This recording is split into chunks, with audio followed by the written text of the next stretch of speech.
Hey everyone, I'm here to discuss a big question for those of you thinking about being a college athlete. There's a lot of differences between high school athletics and college athletics that you have to think about, It's a job, and I'm here to talk to you all about what you need to know and how to prepare. You want to be a college athlete or play a sport, you got to know that, all people will come from different high schools, different intensity levels, different competition levels, but in high school, you can get away with, slacking off and not having as many responsibilities when you're a good athlete. But in college, on the other hand, you are responsible for giving 100% all the time, no matter what. Just because you're good doesn't mean you can slack off. And another thing that was different for me, besides the intensity, was definitely strength training. I did some in high school, but what I thought I was doing actually was probably half as much as what we're doing now. We lift anywhere from 2 to 3 days a week between in-season and off-season, so if you're a high school athlete, I definitely recommend lifting and taking your strength training very seriously. Don't go crazy freaking out like I did about trying to memorize all the workouts or trying to do them perfectly, because by the time you come to college, you're going to figure out you're probably doing them all wrong anyway. Charter buses, you get to stay overnight at hotels, coaches buy you food, especially like when we're on long trips, the coaches are always taking us out to eat. We get the nicest uniforms, we get travel suits, game shoes, tennis shoes.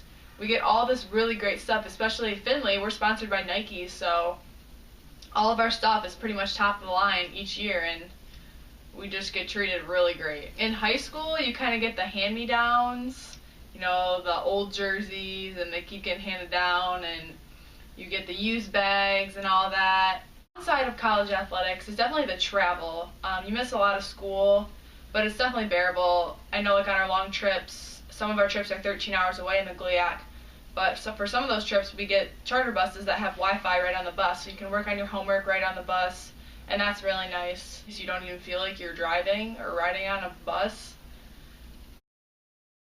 For college athletics, you'll definitely find yourself watching a lot more film and preparing really heavily when it comes to scouting reports for the other teams, because for every single game our coaches give us a scouting report, and they also post film on the huddle. I don't know, we use that in high school, we use it in college too.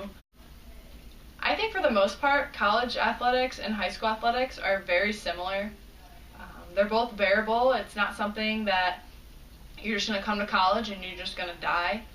I mean, it kind of depends on your sport and what each sport requires for its physicality and all that. But for the most part, I've had a very nice transition from high school to college. I've been really fortunate to adapt very easily and get used to things so fast. And I think that all comes back to preparing before you come in as a freshman, preparing in the weight room, preparing mentally, and just getting yourself ready to be a college athlete. If you're going to be the one to do the workouts and to make that commitment early, then you're going to have success. The more you put into it, the more you're going to get out of it. So keep watching and I'll help you through being a college athlete.